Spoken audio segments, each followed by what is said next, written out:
Assalamualaikum. Nama saya Muhammad Kamal Amin bin Kamal Zaman. Saya akan menerangkan tentang pengenalan apa yang dimaksudkan dengan teknologi maklumat dan komunikasi atau ICT merupakan teknologi yang diperlukan untuk memproses data. ICT merupakan ruang lingkup wujudnya sangat luas berkenaan segala aspek dalam pengurusan dan pemprosesan maklumat. Seterusnya, apa yang dimaksudkan dengan jenayah cyber? Jenayah cyber merupakan satu bentuk perlakuan jenayah yang menggunakan sebarang jenis peranti elektronik melalui sambungan perkhidmatan internet yang membolehkan sesebuah perlakuan jenayah dilakukan sama ada ia melibatkan seseorang individu ataupun sekumpulan orang. Sedikit info berkenaan jenayah cyber. Sebanyak 1,367 atau 61% jenayah cyber direkodkan dari Januari hingga Julai 2022. Pada tahun 2016 hingga 2002, peningkatan dari 39% kepada 61% pada 2022. Terdapat 6 jenis penipuan dalam ICT. Yang pertama adalah markup scam, kedua jenayah e-dagang, ketiga pinjaman tidak wujud, keempat pelaburan tidak wujud, kelima 419 scam ataupun love scam, dan terakhir memancing data atau phishing. Terdapat dua jenis golongan remaja iaitu pada 90-an dan 20-an.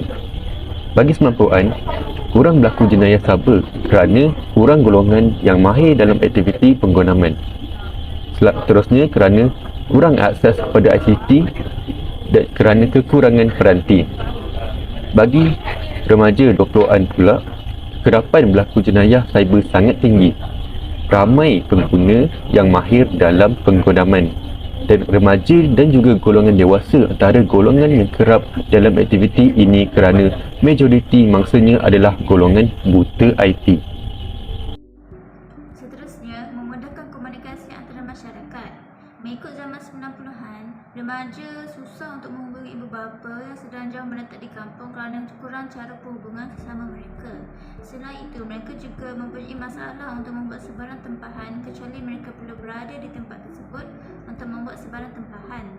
Namun, mengikut zaman moden kita sekarang ini dan peningkatan teknologi yang semakin hangat, zaman 20-an, remaja mudah untuk menghubungi ibu bapa yang sedang jauh di perantauan dengan menggunakan aplikasi Skype ataupun video call sahaja.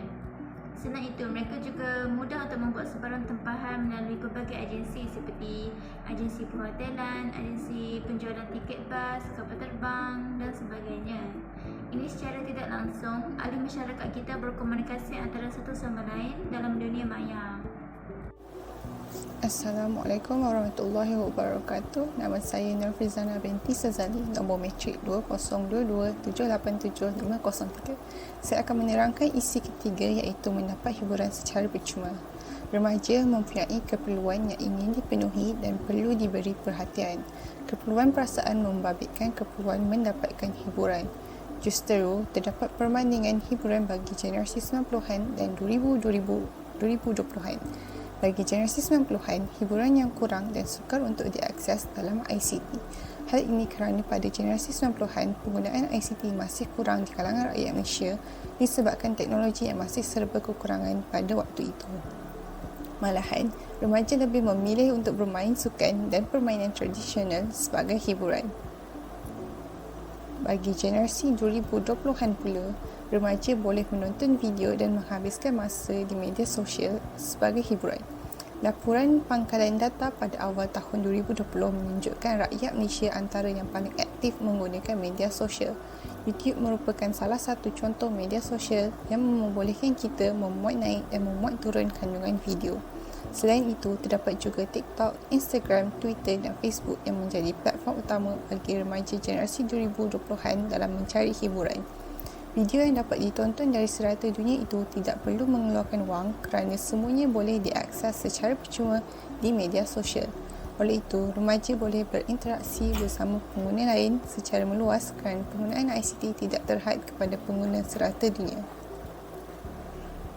Seterusnya, kesan penggunaan ICT dalam kalangan remaja dari segi kos dan masa.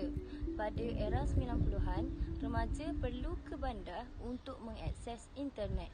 maklumat yang diperlukan tidak diperoleh dengan mudah dan dalam keadaan yang segera.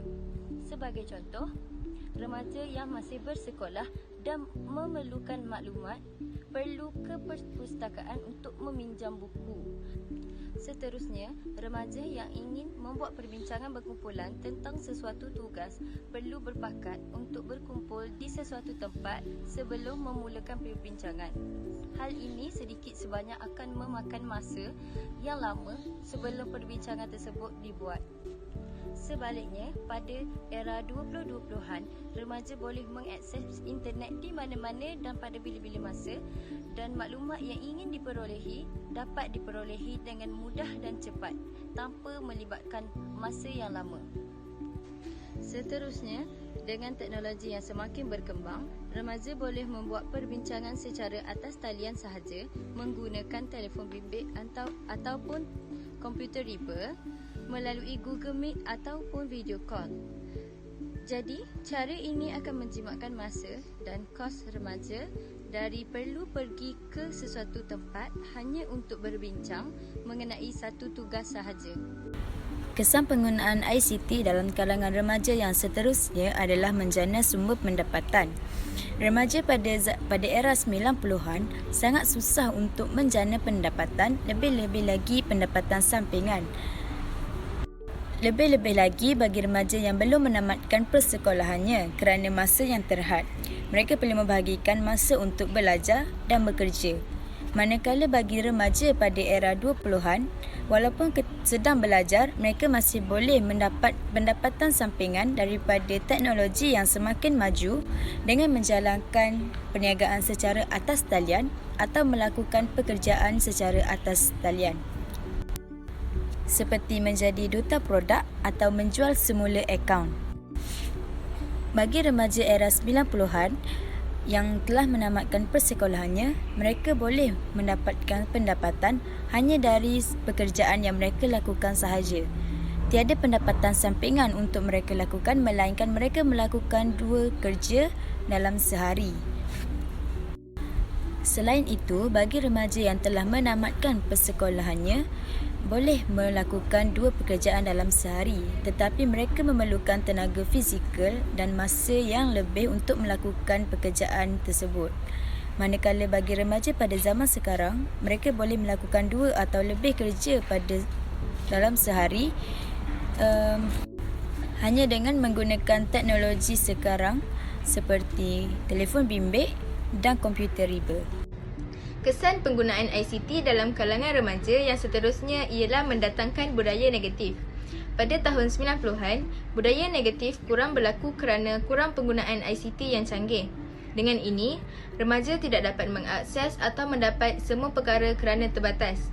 Manakala, pada tahun 20-an pula, budaya negatif semakin meluas kerana remaja pada zaman kini bijak menggunakan ICT untuk perkara yang tidak berfaedah.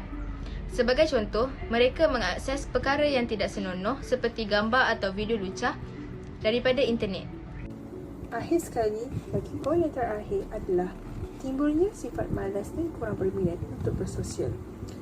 Perbandingan antara tahun 90-an dan 2020-an, bagi 90-an, oleh kerana kekangan dan kekurangan jaringan internet, peranti dan gadget canggih ketika itu, masyarakat muda maupun yang tua lebih memilih untuk bergiat aktif dalam menjalani aktiviti luar bersama keluarga, kawan-kawan, masyarakat dan lain-lain. Antara contoh yang dilakukan pada ketika itu adalah gotong royong, beriadah dan bersukan.